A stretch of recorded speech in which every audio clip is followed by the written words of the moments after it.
Kahit saan, panig ng mundo, ang OWA ay laging kasama niyo. Mapaedukasyon o pangkabuhayan man, ang OWA ay kaagapay ng OFW sa tagumpay. Makipag-ugnayan sa Overseas Workers Welfare Administration, OWA Hotline 833-6992 o mag-text sa 0917-898-6992.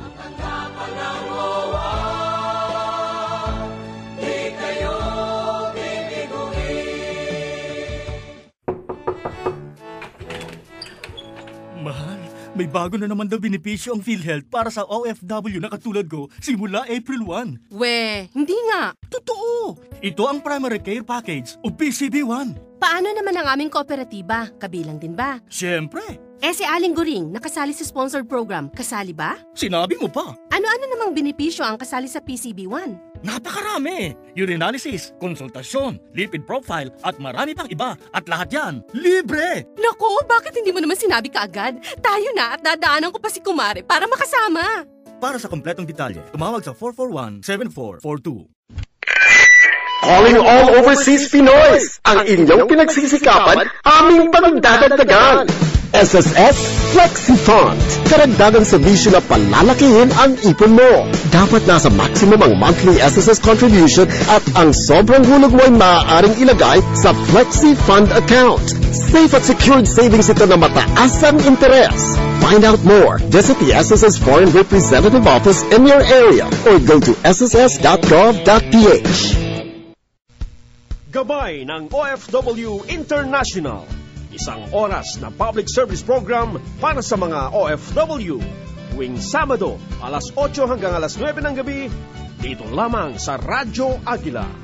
Gabay ng OFW International with Tita Lou Medina.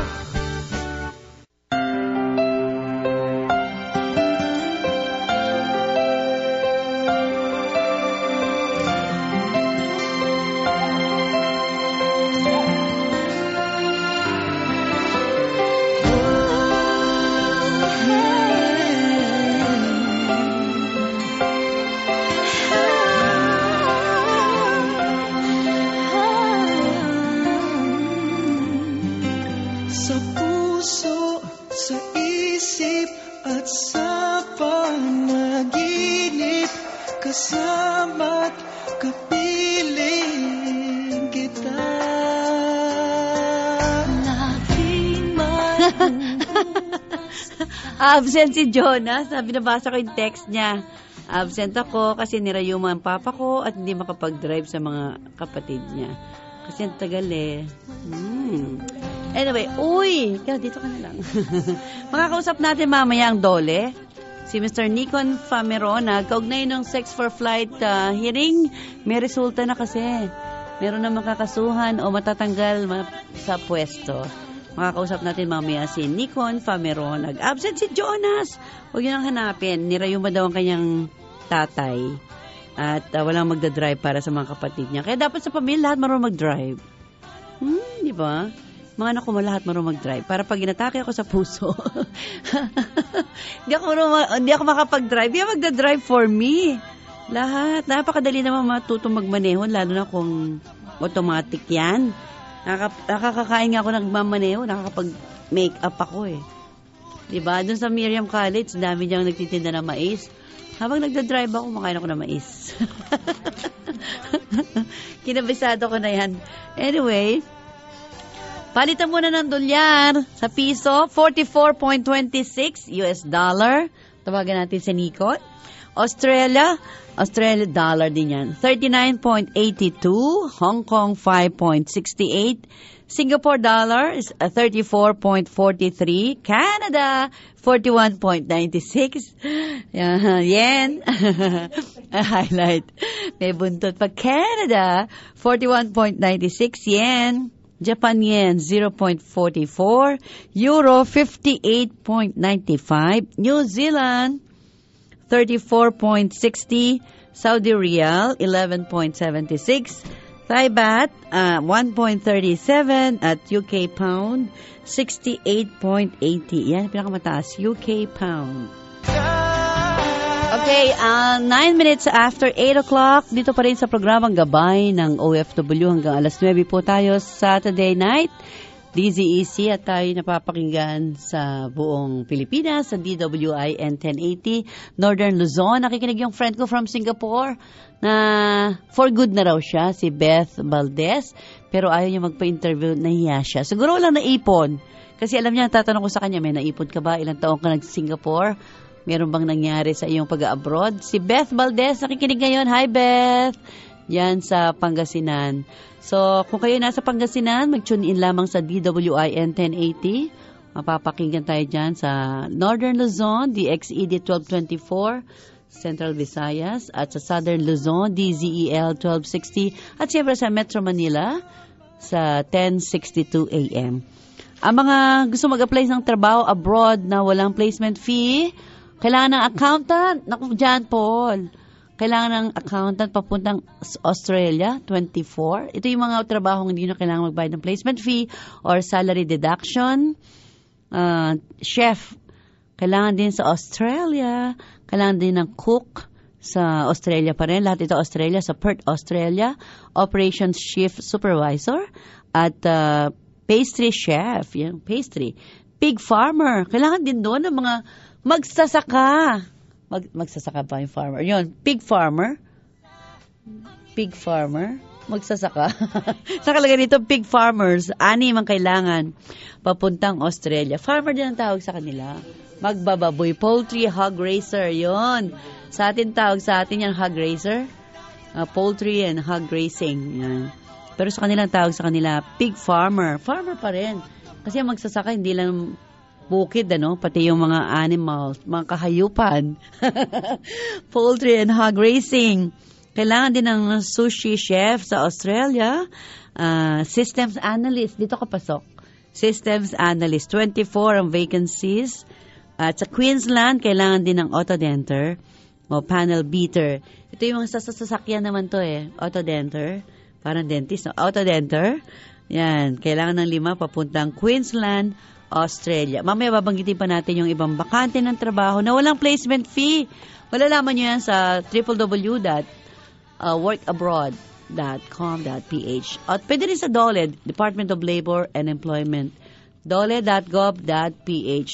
Tinanong natin yung mga OFWs na tungkol sa isyong mainit na issue dito sa Pilipinas. Siyempre bukod doon sa baha, napakainit na issue yung million people march sa Lunes dahil sa pork barrel. Kung sila ba ay pabor o hindi pabor, updated ang mga OFWs dahil siguro sa Facebook. Kasi dati, nakikibalita lang sila sa mga kamag-anak kung ano nangyayari sa Pilipinas. Ngayon, pag may Facebook ka sa social media, nagpa-pop up na lang yan. Automatic na lang yan. Minsan pina-forward pa sa'yo Pina-forward sa akin cute, Yung aso, inaantok yung aso. Nandun siya sa flood, di ba? Sa tubig na hanggang tuhod yata ng aso yon. Naantok siya, parang rin pala silang tao. Antok na antok siya. Tapos bigla siyang, yung inantok talaga, antok na antok. Nakatayo siya, antok na antok siya. Bigla siyang nasawsaw yung mukha niya sa tubig, nagulat siya. Pati aso affected. Cute mga ganong pina-forward sa akin. Wag lang ibang nakakainis i-forward. Buti lang madaling hide or delete, diba? Lalo na yung mga OFW na gusto mag-sideline sa Facebook ko, naglalagay sila ng mga advertisement kung gusto ko bumili ng bahay, o kaya mag-networking. But, ang dami talaga, everyday nakaka-receive talaga ako. Kaya, hindi pa rin pwede. Kaya minsan nakakainis talaga na tinatag nila ako na wala ka naman permission. Di ba dapat tanungin ka muna? Buti na lang, delete, hide, di ba? Lalo na meron pang araw-araw na lang kung gusto ko raw, hindi naman siyempre ako lang yon, mga OFW, kung gusto mo nang kumita ng extra, dumalo ka dito sa Singapore ng Global, AIM Global, bawal po sa mga OFW mag-sideline. Di ba? Papagalitan kayo ng amo mo. Networking, bawal, lalo na sa Singapore.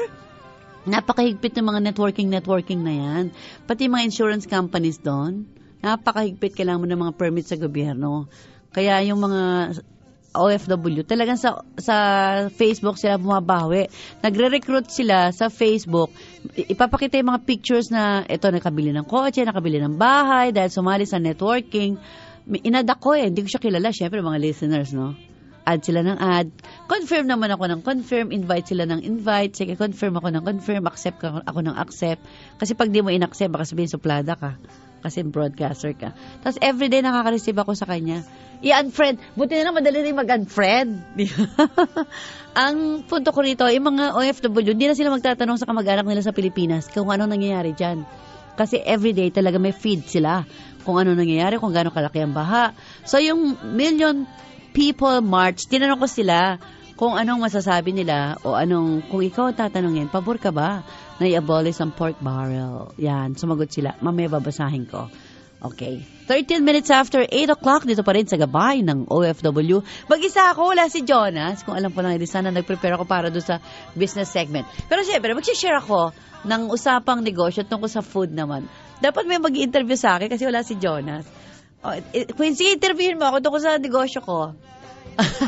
mamaya pagka-break.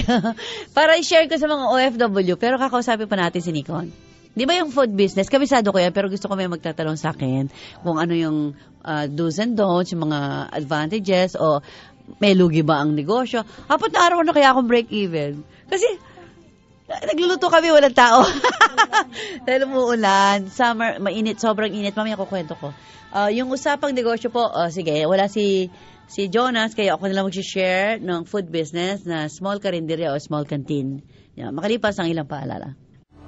Kahit saan, panig ng mundo, ang OWA ay laging kasama niyo.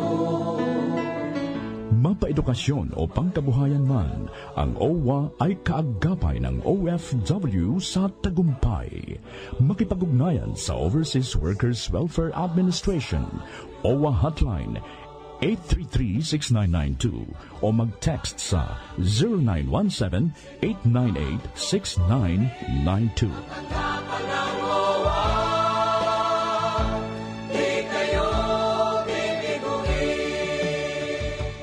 Pabili! Mare, alam mo ba, ang pamilya ni Aling Bebang kasali raw sa National Household Targeting System ng DSWD. Ano yun? Ito yung talaan ng mga pinakamahihirap na pamilya na bibigyan ng PhilHealth coverage. Di ba mahirap din naman tayo tulad nila? Ba't di tayo kasali? Oo nga no. Upang matiyak na nasa talaan ng NHTS, makipag-ugnayan sa pinakamalapit na PhilHealth office o bumisita sa www.philhealth.gov.ph. Mag-filling winner! Sali na sa SSS! Para sa chance ng mga ilangan, may benepisyo ka at yung pamilya! May sickness, maternity, disability, death, and retirement benefits ka! Sa konting halaga, panalo ka! Lahat pwede sumali! Mag-member na! Punta na sa SSS branches nationwide! For details, go to sss.gov.ph. Ikaw ba isang OFW na may katanungan tungkol sa mga benepisyong dapat makuha sa OWA, PhilHealth, SSS, Pag-ibig Fund at NRCO? Tumawag lamang o mag-text sa 0926-617-8082 o makinig tuwing Sabado alas 8 hanggang alas 9 ng gabi dito lamang sa Radyo Agila. Gabay ng OFW International with Tita Lou Medina. Okay, ito po ang number ng OWA. 833-OWA or 833-6992 or 551-6641. Ito yung mga hotline nila or 551-1560 or 09, kung gusto nyo mag-text 0917-898-6992. O Beth, wala kang ipon kaya mong pa-interview. Si Beth Valdez ay nakikinig mo sa Pangasinan. Ang layo pero luwanag daw ng signal sa DWIN 1080. Okay. Ang fax number naman ng OWA is 804-0638 or 551-6651. Ang email address opcenter@owa.gov.ph. Ang OWA website www.owa.gov.ph. Okay. Yung usapang negosyo natin, share ko lang sa inyo habang tinatry namin tawagan si Nikon Fameron tungkol dito sa sex for flight scam. Kasi alam ko 3 na yung makakasuhan. No? Para sa ating usapang negosyo. Usapang negosyo. Para sa mga OFWs na gustong kumita habang nasa abroad. Hindi forever ang kontrata. Bakit di ka magnegosyo at kumita ng extra? Narito ang mga taong tutulong sa iyo kung paano. Pakinggan dito lamang sa Gabay ng OFW International.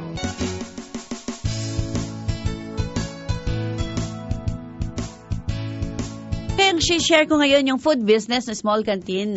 Siyempre, kabisado ko yan. Interview mo ako. Okay. Dito ka. Sige, ako na nga lang. O, siyempre, ang small business, mas maganda siya kung di ka magre-rent. Yung food business, sabi nila walang lugi ang food. Teka muna, mamaya na yung mga natitirang ulam. Start muna tayo sa food business. Wala talagang lugi. Kailang pagod. Kasi unang-una kailangan mong magising ng napakaaga. Dati kasi hindi ako namamalengke. Early morning kasi dapat 4 o'clock pa lang nandun ka na sa palengke. Ang problema sa palengke, pakamahal ng bayad sa tricycle pag marami kang bitbit. Kung may kotse ka naman, dapat dadali mong kotse, maliit lang. Kasi dikit-dikit po yan eh. Sa umaga, sa palengke, ang mga truck delivery, dami-dami talaga. Kailangan meron kang barkadang nakilala doon na driver kasi hindi ka pwedeng mamalengke na iiwanan mo yung kotse mo na nakaharang sa harapan nung isang truck delivery. Bawal na pumasok ka sa loob ng palengke na nakaharang kotse mo, awayin ka ng sasakyan na hinarangan mo. So, na-solve ko na yan. Meron ka naging friend na kapag pasok ko sa palengke, bibigyan ko sa kanya susi, truck driver din. Wag lang carnapper So, pwede na akong pumasok sa palengke na siya ang magpapark. Yun. Tsaka dapat, maliit lang yung kotse mo kasi magagasgas lang kapag social yung kotse mo. Dapat yung lumang kotse lang ang gamitin mo sa pamamalengke. Mas maganda kung meron kang lumang kotse na gamitin mo sa pamamalengke kaysa sa mag-tricycle kasi minsan 70 to 80 pesos. Papunta pa lang, pauwi pa lang. Kung 80 pesos times 30 days, napakamahal nun. 80 pesos times 30 days, 2,000 plus na pambayad lang sa tricycle. Tapos hirap na hirap ka pa. So, unang-una muna, syempre, mag-secure kayo ng permit sa negosyo nyo. Ang DTI permit. Pag nag-apply kayo ng permit, kailangan mag-isip kayo ng mga pangalan na hindi pang karaniwan, kagaya ng Patricia's, in-apply ko. And daming Patricia's karinderya. Tsaka nga pala, hindi na pwede ngayon ang karinderya na mag-apply ng liquor permit. Kasi bawal na ngayon sa Quezon City mga karinderya may liquor permit. So, liquor as in beer, bawal po yan. Tapos, siyempre kailangan din ng DTI, kailangan din ng barangay clearance, kailangan din ng tax, yan. Lalo na BIR, meron na rin ngayon. Iba naka-display pa kahit karinderya lang. Fire extinguisher, safety clearance, kailangan din. Kailangan napansin ko lang sa City Hall, ang dami-dami yung charge sa iyo mga taxes, mga cultural tax. Ano yun, di ba? Di ba? Mga tourism tax. Kailangan tanongin mo rin kung para saan yun. Minsan nakakarga na sa permit. Ganon. Tsaka, siyempre, unang-una, kuha kayo ng mga taong pagkakatiwalaan. Kung meron kayong bahay na pwede naman buksan sa harapan, hindi na kailangan magrenta. Kasi pag nagrenta ka, kukwentahin mo yan, malaki, mabigat yun ang renta. Lalo na kapag, pinaka-importante kasi yung location. Kapag maganda yung location nyo, patok yan. Kagaya ng mga bus terminal, school. Pero pag school, iba ang pagkain sa school Hindi basa-basa. Pag bus terminal, mas maganda kung sa bus terminal, malayo ang biyahe. Kasi kapag kagaya doon sa lugar namin, ang biyahe lang doon, Laguna. Pag uuwi yung pasahero, hindi kakain yan sa kantin mo. Kasi doon na sa bahay kakain. Kaya mas maganda, maghanap kayo ng location na yung bus terminal na malayo ang biyahe like Mulanay, Quezon, Bicol, Cagayan de Oro, Visayas. Yan ang magandang location. Tatanungin nyo, yung mga bus ba na yan halimbawa lang sa bus, no? Yung mga bus na yan, saan ba papunta yung mga pasahero na yan?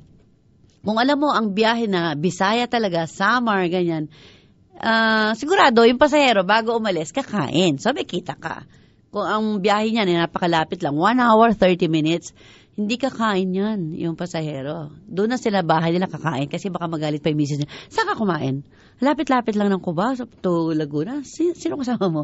Di ba? Hindi kakain, iinom lang ng soft drinks. O, ang ibebenta mo lang, tubig, soft drinks, saka mga sitsirya na dadalhin, para nanonood ng sine, dadalhin sa bus at ngangat-ngatin, ngunguyain, kakainin, sitsirya, ganon. So, yun lang, isang tip lang, kapag bus terminal ang hinanap niyong location, unang-unang tanongin nyo yung layo ng biyahe. Kasi siguradong kakain yan bago bumiyahe or magbabaon. Yan. Tapos sa pagkuha naman ng tao, dapat yung mapagkakatiwalaan. Tip ko lang, kumuha kayo ng matatanda. Yung walang ka-text. Walang textmate, walang phone. Nasaan na si Nicole? Walang phone pal, wala lahat. Hindi mahilig. Tsaka mahilig makipag-chika-chika. Yan, kasi minsan kapag bata ang kinuha nyo, 18 pataas o 18 pababa, sabagay 18 hindi pababa, hindi pa pwede. 18 pataas, mga 20, 21, 23. Nako, ang tagal po mag-ayos niyan, ang tagal niyang pumorma, tsaka nakikipagharutan pa yan sa mga pasaherong lalaki, gano'n, customer na lalaki. Kung matanda, may edad, ang agang gumising, maiksi ang tulog, responsable, walang ka-textmate. Importante sa lahat kasi nanay sila, kailangan nilang kumita para sa pamilya. So talaga magtatrabaho sila. Yun, yung iba to be continued. Mga tip ko lang sa inyo yan kasi okay naman yung negosyo ko na food business. Tapos, magaling din kayo magluto. Kaya para kapag nagbaliw-baliwan yung cook nyo o nainisan nyo o nagkaalitan kayo, marunong ka nang magluto. Hindi kaya pwede pagmalakihan. O, tip ko lang, paano ako natuto magluto? Sa YouTube, sangkaterba po ang cooking lessons diyan, di ba? Sa mga OFW, pwede nyo namang ipagkatiwala ang negosyo habang kayo nasa abroad sa inyong pamilya. Halimbawa, ang misis nyo, halimbawa kung kayo ay seafarer, seaman, nandun kayo sa abroad, tapos pwede kayo magnegosyo while abroad, yung misis nyo ang asikaso ng negosyo, kagaya ng food business, canteen o karinderya. So, kung di siya marunong magluto, dapat marunong siya kahit 2, 3, 4 na putahe para kapag absent, may sakit, marunong kayo, napakadali ng sinigang. Tinatalbog-talbog lang yan. Sinigang, nilaga. Bata pa ako, kabisado ko na yan kasi nga, napakasimpleng luto lang po yan. Importante lang, marunong kayo para hindi kayo pwedeng halimbawa, nag-absent yung cook nyo, hindi kayo pwedeng hindi magluto. Huwag kayo magsara, sayang renta kung kayo nagre-renta. Kung nandyan na yung tao, kailangan, swelduhan mo sila kahit nawala yung cook nyo, kailangan 1 o 2 sa inyong staff marunong din, bukod sa inyo. So, sa YouTube, napakarami. Bakit nagkiklik yung mga YouTube cooking lessons sa mga OFWs? Kasi sa abroad, hindi sila masyadong nagkakakain ng luto halimbawa sa Saudi. Hindi nila gusto yung pagkain doon. So, kailangan bago umalis sa Pilipinas, marunong din sila magluto ng Filipino dish. So, yung mga hindi marunong, natuto na abroad, napilitan sila, wala silang choice kundi magluto ng Filipino dish. So, nanonood na lang sila sa YouTube. Napakarami, may Tagalog, English, may Korean. Yung mga cookbook, hindi na nga nag-click ngayon. Kasi sa cookbook, babasahin mo pa. Sa YouTube, play mo, replay. Pag ipapractice mo lang, so sa YouTube lang ako natuto magluto. Yun. Ang di ko lang gusto sa negosyo niya, nakakapangit. Kasi ang dami mong tilamsik na mantika, ang dami mong hiwa ng kutsilyo. Yun. Tsaka mo kamay kong pangit-pangit. Na dati hindi ganito yan. So, para dami-dami ng ugat. Tapos, marunong ka rin mamalengke. Kailangan, dati hindi po ako namamalengke. Meron akong cook. So, feeling ko, parang kinakupitan ako ng cook ko. Kasi bakit 1 year na pareho pa rin ang presyo ng bangus. Kasi ang bangus, yung presyo ng bangus o isda, tumataas, bumababa. So, hindi niya alam, nagpunta ako sa palengke, chinek ko, kailangan check mo rin. Yung pala ang bangus, ang budget ko 200 pesos, minsan nakukuha lang na 95 isa or 85 isang piraso. 2 piraso lang yun, dapat mga ganun lang. So, hindi niya sinasabi. Yun. Tapos, dapat may mga barkada ka rin sa palengke. Naging close mo na. Para kapag medyo tinatamad kang umikot-ikot, dapat isang customer sa magbababoy, magkakarne, magmamanok o magugulay. Di ba may cellphone naman, ite-text mo lang sa gabi kung ano yung order mo. Para sa umaga, bibit-bitin mo na lang. Or naka-ready na. Dapat mapagkakatiwalaan din yung suki mo sa karne, manok o sa gulay. Kasi minsan kapag hindi ka nakaharap, bibigyan ka ng medyo luma na, frozen, sa gulay naman, yung bulok na. So, pakita mo rin sa kanya na kailangan ang bibigyan niya sa'yo, yung tama lang, yung gulay, hindi bulok, o masyado na luma, nalulusaw na, o yung baboy, frozen na, masyado na, hindi maganda itsura. So, meron ka rin mga kaibigan sa palengke. At dapat, tinitingnan mo rin ang presyo ng iba. Yun. Tapos yung menu, dapat meron ka ng menu good for 1 whole week. Yun. Ay, to be continued na kasi matagal to. Marami pa kayo dapat itanong sa akin. 8:20 na. Next week uli kung paano magkiklik ang inyong negosyo. Pero alam ko talaga, pag food business, libre ng pagkain nyo sa bahay, libre yung pagkain ng aso mo. Dati nung wala akong kantin, yung mga aso namin, binibili ko pa yan ng pagkain sa kantin namin, kapitbahay namin na may kantin. So, every day, 30 to 90, 60 to 90 pesos ang pagkain ng aso. 3 yon, di ba? Kung bawat isa 30, that's 90 pesos. So, kapag may kantin ka, libre na yung pagkain ng aso mo. Dahil yung mga tira-tira, di ba? Libre na yung pagkain mo. Kaya nga lang, sabi ko sa inyo yung mga okay at hindi okay sa pagninegosyo. Yun. Next week na lang, kung ano ang mga dapat iwasan at hindi iwasan. Ay, siyempre, iwasan nyo yung mga sexing tindera. Kasi baka yung asawa nyo, maging karelasyon yon. May experience ako dyan, pero hindi ko alam kung pwede i-discuss. 8:29 ang ating oras. Next week na yung continuation ng food business para sa mga OFW. Dito pa rin sa gabay ng OFW. Para sa mga OFW na gusto magnegosyo, yan po yung tip ko. Susunod next week yung continuation yan. Kasi kakausapin na natin si Nikon Famiron. Dito pa rin sa gabay ng OFW. 8:29 natin sa inyo ng PhilHealth. Bawat Pilipino miyembro, bawat miyembro protektado, kalusugan sigurado. Kahit saan, panig ng mundo, ang OWA ay laging kasama niyo. Mapaedukasyon o pangkabuhayan man, ang OWA ay kaagapay ng OFW sa tagumpay. Makipag-ugnayan sa Overseas Workers Welfare Administration, OWA Hotline 833-6992 o mag-text sa 0917-898-6992.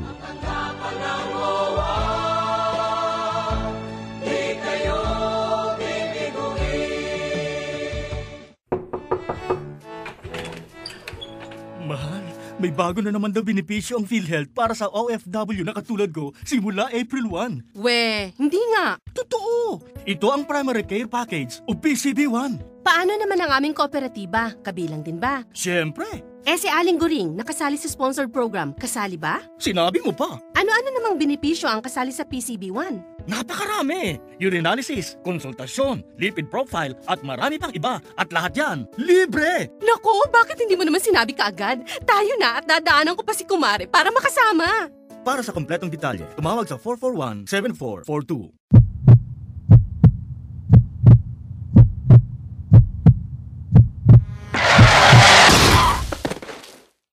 Pwedeng mangyari ang di inaasahan. Buti maasahan ka at ang SSS. Sa bawat hulog mo, mas malaki ang balik sa'yo. May sickness, maternity, disability, death, and retirement benefits ka. Kaya protektado ka at iyong pamilya. Mag-member ng SSS. Punta na sa SSS branches o sa website sss.gov.ph for details. Ang dami nating nursing grad, no? Ito, isa ba yung pamangkin ko na nasa Bulacan. Tambay ngayon. Board passer pa naman. Kasi akala nila, sangkaterba na po ang mga nurses sa Pilipinas. Alam nyo ba na walang masyadong, sino yan? Walang masyadong in-demand na nurses sa UK. Pag sinabi kasi nila na nurses in-demand sa United Kingdom.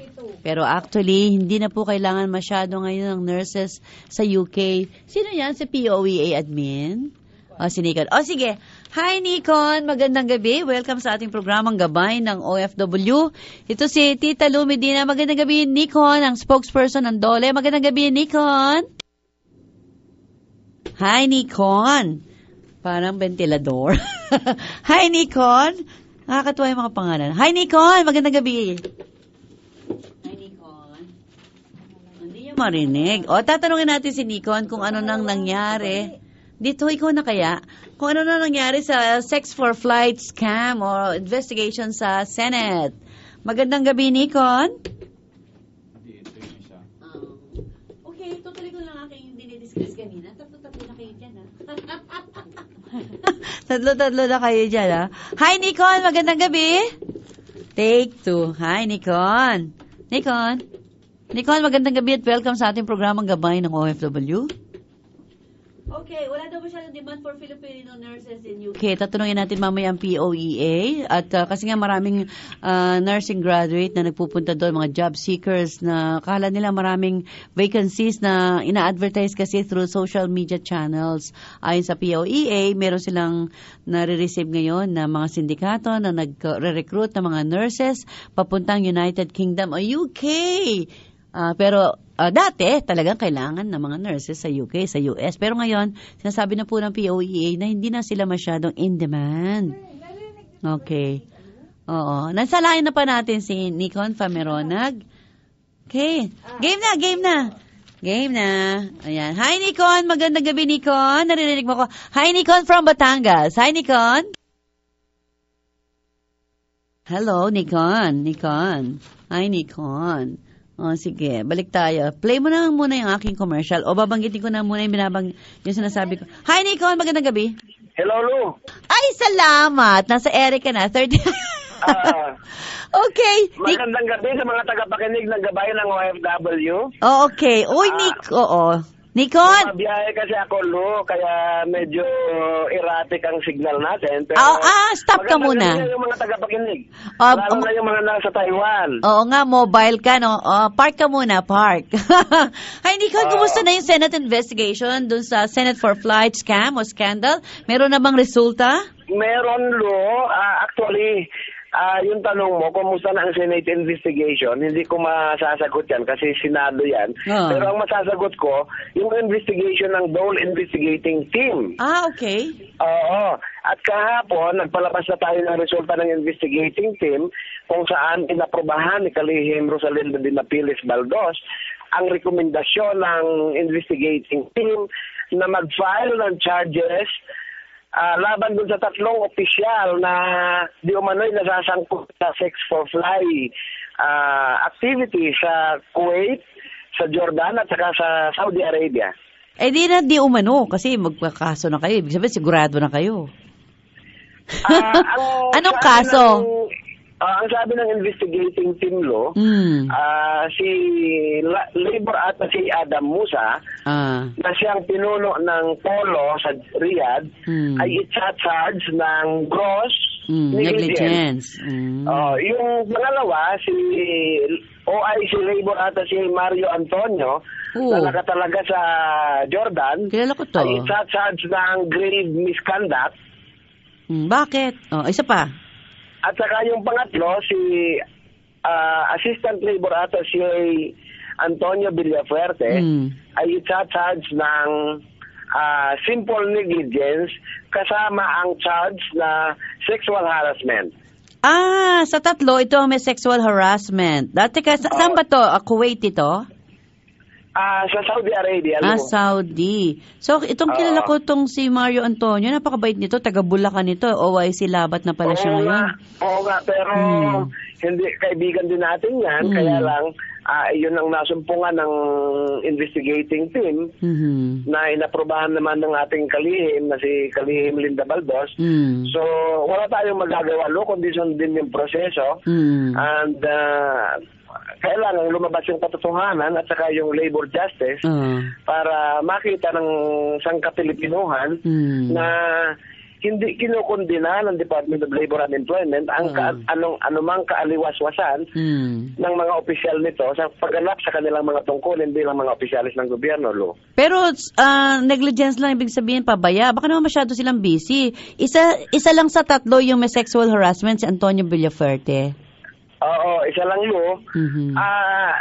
At yan ay pupunta naman sa formal hearing kung saan pwede nalang i-confront yung mga accusations sa kanila, lalo na yung nag-file ng complaint at magdadala sila ron ng kanilang sariling mga abogado at sa sariling mga testigo na magpapatunay na hindi totoo yung mga charge o bintang laban sa kanila. So itong tatlong ito tatanggalin na sa pwesto, pauwi na sa Pilipinas, si Adam Musa, Mario Antonio. Nandito na. Si Adam Musa, si Mario Antonio at saka si Antonio Villaferte. Hindi na pinabalik. Puro na sa Pilipinas na mga yan dahil ni-recall ni Kalihim Linda Baldos. So lahat sila wala ng government position? Hindi, may posisyon pa sila kasi naman dito sa atin sa Pilipinas, yung operative principle ay until proven guilty, ay innocente ka, hindi ba? So, haharapin nila yung kaso na ganyan at magdadala sila ng kanilang sariling mga testigo at saka mga patunay na hindi totoo yung bintang sa kanila. So, yung negligence, saan sila nagkulang?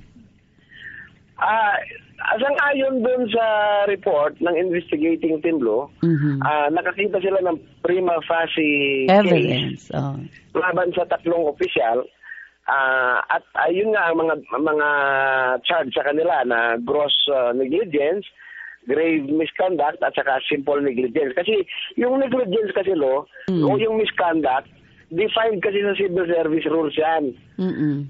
Merong simple, merong grave, at base sa definition na yan ng misconduct sangayon sa civil service, magkakaiba ang parusa kapag napatunayan na ikaw ay nagkasala sa salang misconduct.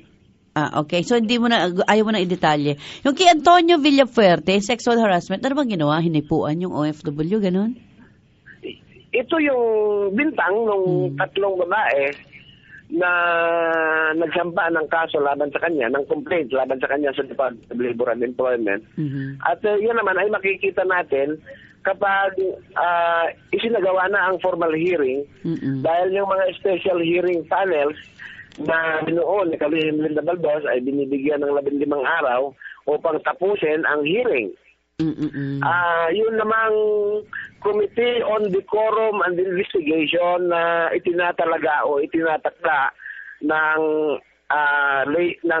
civil service rules at saka ng anti-sexual harassment law ay binibigyan din naman ng sapat na panahon upang tapusin ng investigasyon, hearing, decision at saka recommendation sa disciplining authority na walang iba kundi sa Kalihim Baldos.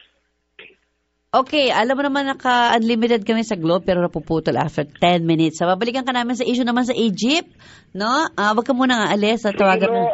Mag-commercial ka muna. Sige, commercial break ako para hindi ka maputol. 8:39, babalikan natin si Mr. Nicon Famironag. Kaugnay naman ng repatriation ng mga OFW from Egypt. Dito pa rin sa gabay ng OFW. Saan panig ng mundo ang OWA ay laging kasama niyo. Mapaedukasyon o pangkabuhayan man, ang OWA ay kaagapay ng OFW sa tagumpay. Makipag-ugnayan sa Overseas Workers Welfare Administration, OWA Hotline 833-6992 o mag-text sa 0917-898-6992.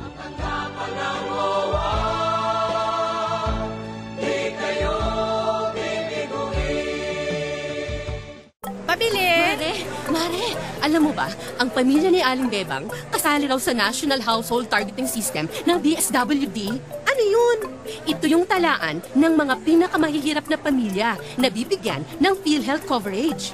Di ba mahirap din naman tayo tulad nila? Ba't di tayo kasali?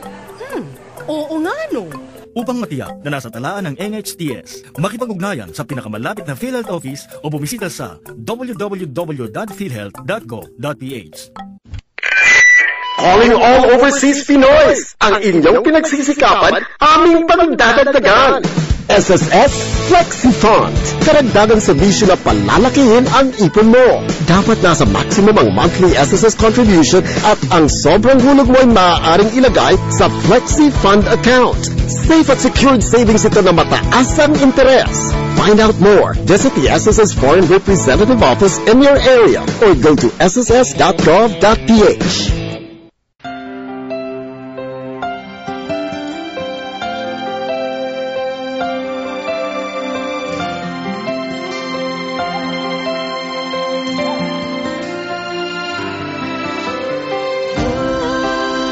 Okay, balikan natin si Mr. Nikon Fameronag, the DOLE spokesperson, kaugnay naman ng isasagawang repatriation ng mga OFWs from Egypt.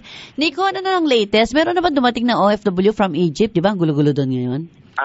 Ang report na nakalap natin doon nung isang araw ay mukhang ayaw umuwi ng mga Pilipinong nandoon sa Egypt dito sa Pilipinas. Ay, kahit at magulo. understandable naman yan. Pero dahil nga nakataas yung mandatory repatriation signal ng Department of Foreign Affairs, ang hinihiling natin sa ating mga kababayang nasa Egypt ay makisama at magparehistro na sa Philippine Embassy sapagkat kapag sinabi nating mandatory repatriation, talagang pauwiin natin ang ating mga OFW, ano man ang kalagayan nila, maliban na lang kung tumanggi talaga silang sumakay ng aeroplano pabalik sa Pilipinas. Bakit kaya ayaw nilang umuwi? Ang gulo-gulo naman doon. Baka naman walang, ano bang programa ng gobyerno para sa mga pauuwiin natin na mga OFWs from Egypt? Unang-una, nagpahayag na si Kalihim Linda Baldos ng kahandaan noong isang araw na tanggapin yung mga OFW natin na uuwi sa Pilipinas galing sa Ehipto. At ang sinasabi natin, dahil nga mandatory repatriation ito, nakikiusap tayo sa kanila na makiisa sa panawagan ng pamahalaan na umuwi upang hindi mapariwara ang kanilang buhay, physical at saka mental at saka emotional. Dito sa Pilipinas, dalawa kasi ang track na inihahanda natin. Una, sa pag-uwi ng isang OFW, malamang na makapag-isip siya na manatili na ng tuluyan sa Pilipinas o kaya ay mangidang bansa uli. Kung ang kanyang iisipin ay manatili sa Pilipinas, dalawang track uli ang kanyang sasagutin. Una, gusto ba niyang magtrabaho o magnegosyo? Doon sa dalawang katanungan na yon, kung siya ay magtatrabaho, nakahanda ang PUA at pati ang ating Bureau of Local Employment na i-refer sila sa mga bakanting trabahong naririto. Kung gusto naman nila na magnegosyo, ay nakahanda din ang National Reintegration Center for OFW na sagutin yung kanilang pagninegosyo. Kung ang gusto nila ay mangibang bansa uli, nakikipag-ugnayan na ang Philippine Overseas Employment Administration sa pangunguna ni Administrator Hans Kasdak upang ang mga OFW sa Egypt na gustong mangibang bansa uli ay ma-refer sa mga bansa na gusto silang magtrabaho maliban sa Egypt. At yun tanong ko lang, ng Department of Labor and Employment at nakahanda tayo, Lou, na saluhin yung 1,500 OFWs. OFWs ito na manggagaling sa Egypt kung sakasakali. O nga, tatanong ako sana kung anong trabaho nila sa Egypt at ilang bang mga kababayan nating OFW sa Egypt. May profile ka? Meron. Actually, ang karamihan doon sa mga OFW natin sa Egypt ay mga manggagawa na skilled o professional, kabilang ang mga engineers, mga waiters at saka mga waitresses, mga nurses, mga air conditioning technicians, technician managers, may mga animators, at saka mga hotel workers. Iilan-ilan lang ang ating household service workers sa Egypt. Kaya malaki ang ating paniniwala na kung sakaling ang mga OFW na ito na may mga karanasan na sa pagtatrabaho sa ganitong mga okupasyon, ay mabibigyan natin ng trabaho sa lokal. Ang hindi natin maipapangako, ay yung sweldo na kanilang tatanggapin doon ay magiging pareho ng mga sweldo na tatanggapin nila dito sa Pilipinas. Dahil alam mo naman na ang bansang Pilipinas ay isang bansa na nagde-develop lamang o unti-unting umuunlad. So hindi po pareho ang sweldo. Yun nga itatanong ko, baka ayaw nila kasi mas mababa ang sweldo. So, kung ayaw naman nilang mag-abroad, pero hindi sa Egypt. At yan nga ang inaasikaso ngayon ng Department ng Philippine Overseas Employment Administration. So, meron na kayong repatriation package na nakahanda para sa mga uuwing nyo? Meron na. Actually, nung isang araw, nakipagpulong tayo sa mga unlicensed recruitment agencies at inalam natin kung ilan ang bilang ng kanilang mga OFW na nandoon sa Egypt upang maihanda na ang kanilang repatriation ticket. Nakikipag-usap na rin ng POEA sa lahat ng mga ahensya upang ang kanilang mga insurance companies which is mandated under Republic Act 122 ay maghanda na ng kanilang mga ticket kasi pananagutan nila itong ticket ng mga OFWs na uuwi. So, yung mga magbabayad ng ticket nito, mga agencies o yung OWA? Base sa rules and regulations ng POA law, talagang trabaho yan ng mga licensed recruitment agencies. Okay. So, meron kayong, yung ayaw namang bumalik sa abroad, meron kayong parang negosyo package for them, yung mga for good na. Balik hanap buhay program. Nandiyan din naman yung tinatawag nating National Reintegration Program for OFWs, yung 2 billion Reintegration Loan Fund na pwede silang mangutang ng pera na mula 300,000 hanggang 2 million pesos sa interest na 7.5% a year para sa mga negosyo na gusto nilang umpisahan kung nandito na sila sa Pilipinas. So, anong gagawin nyo sa mga ayaw umuwi? Meron ba kayong team doon na nag-aasikaso? Ang pinagbabatayan natin dyan, Lou, ay yung ating karanasan sa Lebanon, yung karanasan natin sa Libya, kung saan nakahanda ang Pilipinas na repatriate sila sa Pilipinas at sinasabi sa kanila na libre ang ticket, libre ang pamasahe at meron silang naghihintay na trabaho sa Pilipinas. Ngunit kung ayaw nilang umuwi, ay ang karanasan natin doon sa Lebanon at saka sa Libya, pinapipirma natin sila ng tinatawag nating waiver na kung ano man ang mangyari sa kanila ay hindi pa nanagutan ng Republika ng Pilipinas dahil ipinaalala na sa kanila at niyaya na sila na umuwi sa Pilipinas. Siguro meron silang feeling na aayos din ang sitwasyon doon kaya nanghihinayang silang bumalik sa Pilipinas. Totoo rin yun, Lou, no? Na minsan ang ating mga OFW ay nagkakaroon ng pakiramdam na kung ang isang sitwasyon ay ganito, hindi naman lalala o kaya ay magkakaroon ng pagbabago o kakalma. So, hindi naman natin masisisi kasi yung individual, yung decision pala na pag-abroad at saka yung decision na pag-uwi sa Pilipinas ay talagang individual decision yan at mai-impluwensyahan lamang ng pamahalaan ang decision na yan kung makapagbibigay tayo ng tama, relevant at saka updated na information sa kanila. So, kailangan tulungan legal or illegal o undocumented, wala tayong choice kundi tulungan sila?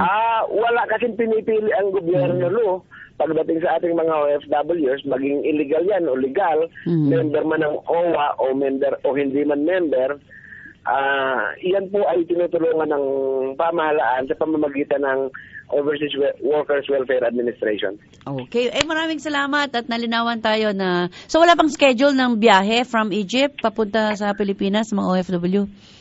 Wala pang date? Wala pa akong natatanggap na report mula sa Egypt. Kung may uuwi ng OFW, ang parati kong sinasabi sa mga kasamahan natin sa media ay medyo mahirap ang information doon kasi walang Philippine Overseas Labor Office. Wala tayong polo sa Egypt kasi ang Egypt talaga ay hindi traditional na destination ng OFW. So, konti lang pala sila. Actually, ang bilang ng ating OFW sa Egypt, sa pagkakaalam ko, at ito yung binibigay ng Philippine Overseas Employment Administration at saka ng Overseas Workers Welfare Administration is 1,540 lamang na OFW. Pero ang Filipino national sa Egypt ay umaabot ng 5,000. So, nasaan yung balanse ng 1,500 at saka 5,000 at 3,500? Ang sinasabi natin, Lou, itong balanse na ito na hindi na-account bilang OFW ay mga estudyante, mga turista, at saka mga nationals na nakapangasawa ng mga Ehipsyo. Akala ko 3,500 yung undocumented. Hindi naman pala. Hindi, Lou. 3,500 lang yung hindi OFW. Kaya i-repatriate, 1,500 lang pala eh. Okay, maraming salamat. Digon, sige. Maraming salamat, Lou, at mabuhay ka at ang gabay ng OFW pati sa lahat ng iyong tagapakinig. Okay, maraming salamat. Yan po si Mr. Nikon Fameronag, DOLE spokesperson. Pinag-usapan nga natin yung repatriation ng mga OFWs from Egypt. 1,600 lang pala.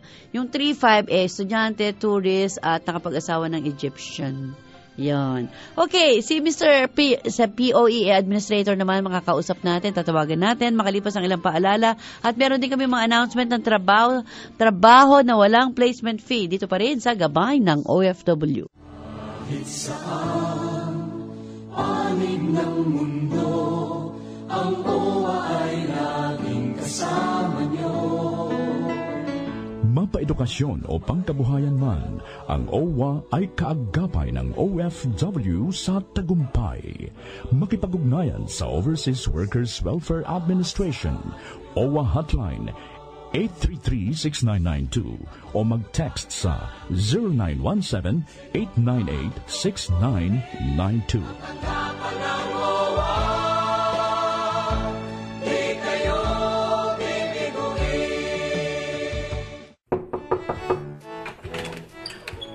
Mahal, may bago na naman daw benepisyo ang PhilHealth para sa OFW na katulad ko simula April 1. We, hindi nga. Totoo! Ito ang Primary Care Package o PCB1. Paano naman ang aming kooperatiba? Kabilang din ba? Siyempre! Si Aling Goring, nakasali sa sponsored program, kasali ba? Sinabi mo pa! Ano-ano namang benepisyo ang kasali sa PCB1? Napakarami! Urinalysis, konsultasyon, lipid profile, at marami pang iba. At lahat yan, libre! Naku, bakit hindi mo naman sinabi kaagad? Tayo na at dadaanan ko pa si Kumare para makasama. Para sa kompletong detalye, tumawag sa 441-7442.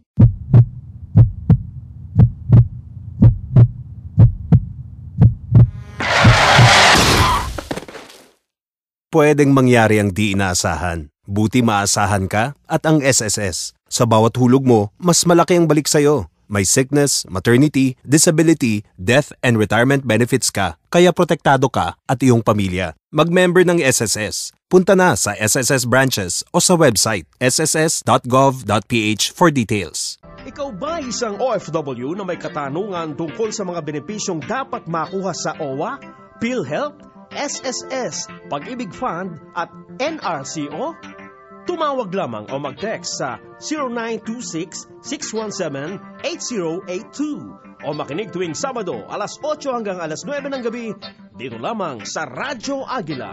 Okay, may nag-comment po dun sa ating diniscuss sa food business. Pero di pa tapos yun, to be continued ba next week? Kasi nga wala si Jonas tungkol sa usapang negosyo para sa mga OFW. Kung kayo marunong magnegosyo, ito mo, nagkaroon ng problema sa Egypt. At least, meron kayong fallback. Diba? May nag-comment. Sige nga, basahin mo nga. Quincy Ang text niya, Ate, siguro magaling ka magluto, ano? Hindi. Ako rin, marunong din ako kasi yan ang trabaho ko. Pacham lang, pachamba. Luto nung nasa Singapore ako. Everyday ako nagluluto. Ayun nga, yung mga nagtatrabaho sa bahay. Mula yan kay last 4 digits niya, 6044. Siguro si Beth Valdez yan. Hi Beth, marunong magluto. Yung iba naman, mas magaling pa nga yung walang measurement, yung pag ano lang. Kaya minsan pag galit ka, napapadami. Mas magaling magluto yung ano lang, yung alachamba lang. Oo, alachamba.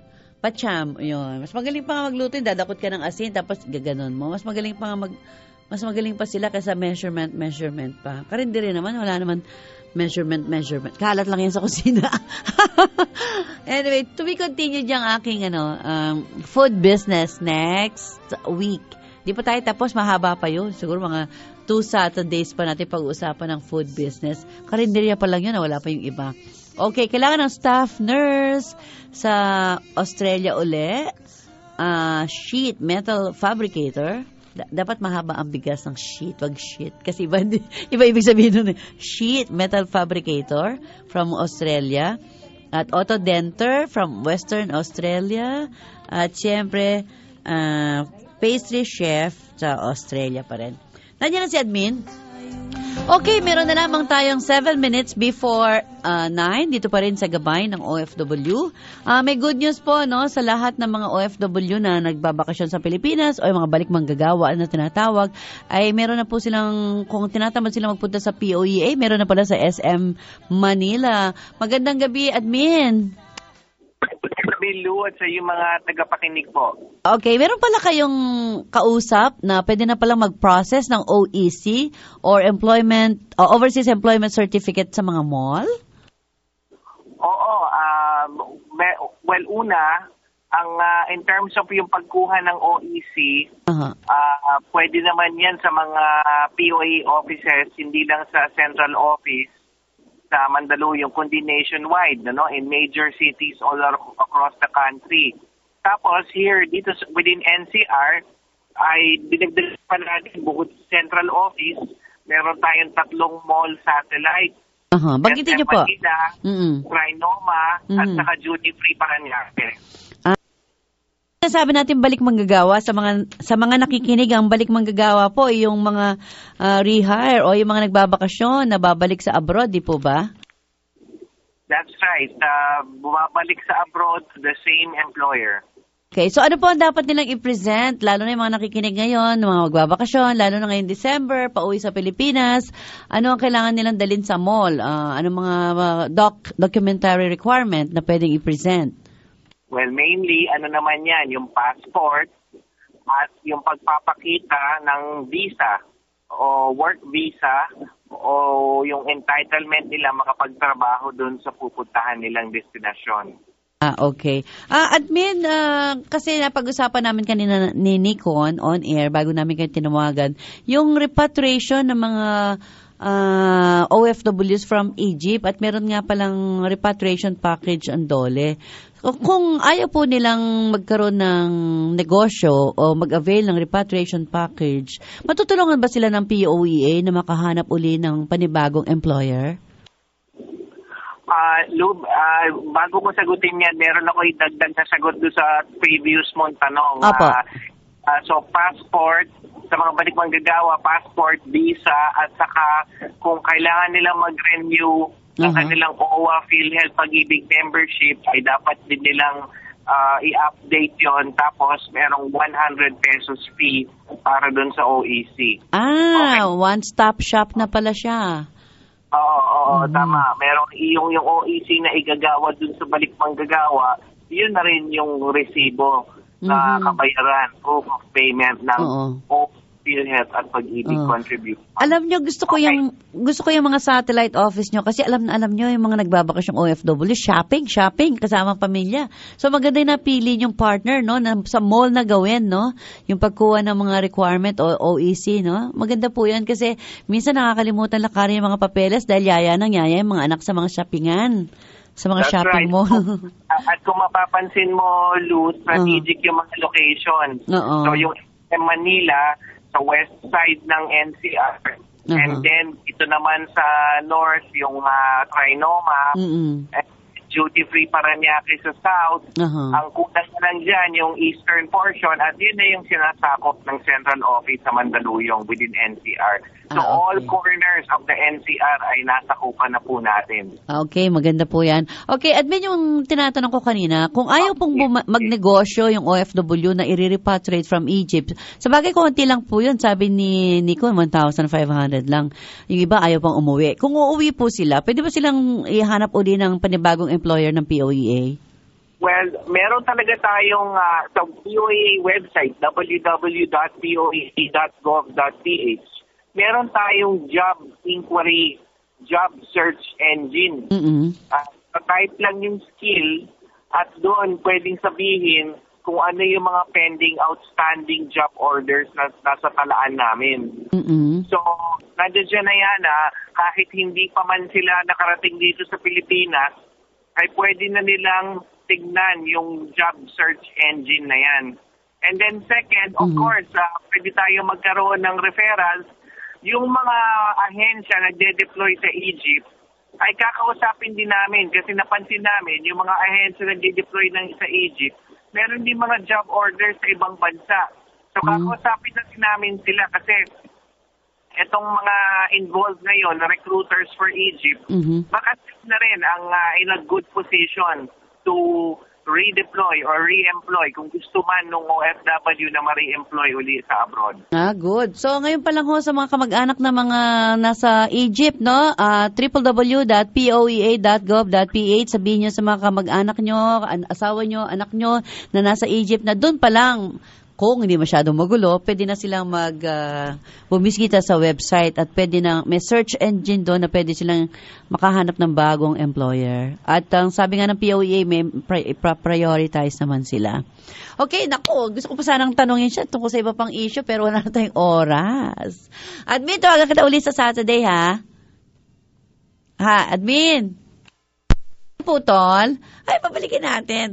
Hindi maganda walang extra. Admin. Hi, Admin. Yes. Yun po, wala na akong oras, but tawagan ko kayo uli sa Saturday, ha? Kasi marami pa ako itatanong, kaya lang 9 o'clock na. Oo, sige, Lou, walang problema. Okay, yan po si Administrator Hans Kakdak ng POEA. Maraming salamat po. Have a nice weekend. Okay, at bago natin isarado ang ating programa, before we end up the show, eto muna ang mga, ang tanong ko, ito basahin ko na. Dapat na nga bang tanggalin ang mga pork barrel fund ng mga senador at kongresista? Yan po ang ating topic for tonight na pwedeng mag-react mga OFW, tinaabangan nila. Unang-unang sumagot, si Ariel Batikan, may mga senador o congressman naman na nagagamit na maayos ang pork barrel nila. Problema, may mga iba na talagang sila rin ang nagbubulsa. Kung tatanggalin, baka wala namang congressman o senator na tumakbo next election. Paano yung mga project nila sa mga nasasakupan nila? May pork barrel na pupunta sa mamamayan, meron din na pupunta sa mga kamag-anak o bulsa nila. Ano ba ang dapat gawin? Ang sabi ni Ariel Guevara Batikan ng Taiwan. At marami pa siyang sinabi pero hindi ko pa na edit kasi baka, alam mo naman sa Facebook, pwedeng magmura na hindi ko naman pwedeng basahin. Sabi niya, Mary Ann D, para sa akin okay lang ang pork barrel kung napupunta naman sa mamamayan na nangangailangan. Kaso nga, may mga napapabalitang pork barrel scam na si Janet Napoles lamang ang nakikinabang. Napapabalitang nagparetoke pa daw siya, puro kurakot. Sana makonsyensya naman sila kung pwede lang magwelga na kaming mga OFW dito para mapuksa ang pork barrel scam. Kaya walang aasenso ang Pilipinas natin. Sana lang may tao mapagkakatiwalaan para sa pagbabago ng pork barrel, okay? Si Love Lazona, gandang gabi Ate Lu, para sa akin dapat alisin na yan kasi naman hindi nagagamit ng maayos, ninanakaw lang at minsan nagagamit pa sa hindi mabuti. Hindi po namin alam kung ang mga NGO na yan mabuti o masama. Yan, minsan front lang yan. O at least kabisado nila ang issue kahit nasa abroad sila, no ba? Hindi ko na tinapos ang haba. From Pearly, Baluyot, Maya Pabenge, Ate Lu, Maya Pabenge din, Pearly, sana po matanggal na yung pork barrel fund na yan. Dahil ang mga politiko na nasa likod niyan, nasa likod ng mga patupad nila, mga taong bayan naman ang apektado at nagiging kawawa.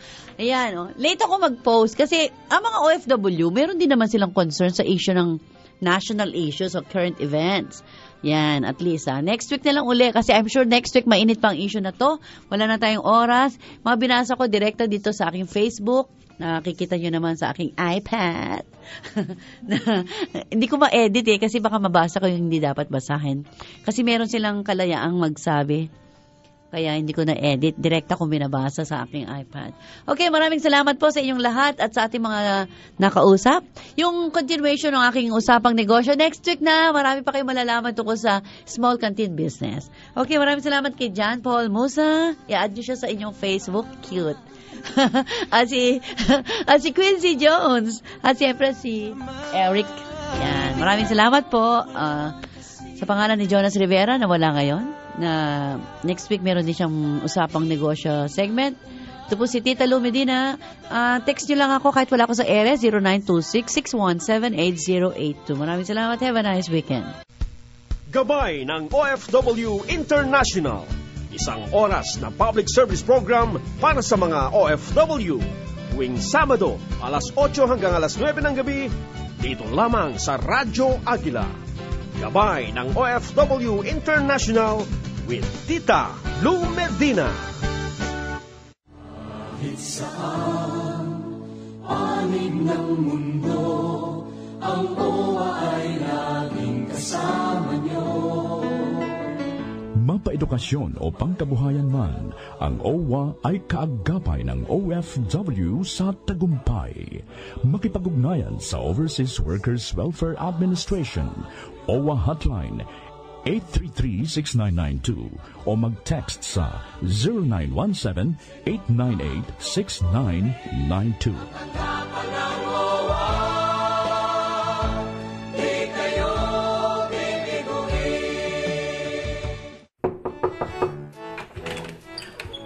Mahal, may bago na naman daw benepisyo ang PhilHealth para sa OFW na katulad ko simula April 1. We, hindi nga. Totoo! Ito ang Primary Care Package o PCB1. Paano naman ang aming kooperatiba? Kabilang din ba? Siyempre, Si Aling Goring, nakasali sa sponsored program. Kasali ba? Sinabi mo pa. Ano-ano namang benepisyo ang kasali sa PCB1? Napakarami! Urinalysis, konsultasyon, lipid profile, at marami pang iba. At lahat yan, libre! Naku, bakit hindi mo naman sinabi kaagad? Tayo na at dadaanan ko pa si Kumare para makasama. Para sa kompletong detalye, tumawag sa 441-7442. Calling all overseas Pinoys! Ang inyong pinagsisikapan, aming pagdadagdagan! SSS Flexi Fund. Karagdagang serbisyo na palalakihin ang ipon mo. Dapat nasa maximum ang monthly SSS contribution at ang sobrang hulog mo ay maaaring ilagay sa Flexi Fund account. Safe at secured savings ito na mataas ang interes. Find out more. Visit the SSS Foreign Representative Office in your area or go to sss.gov.ph.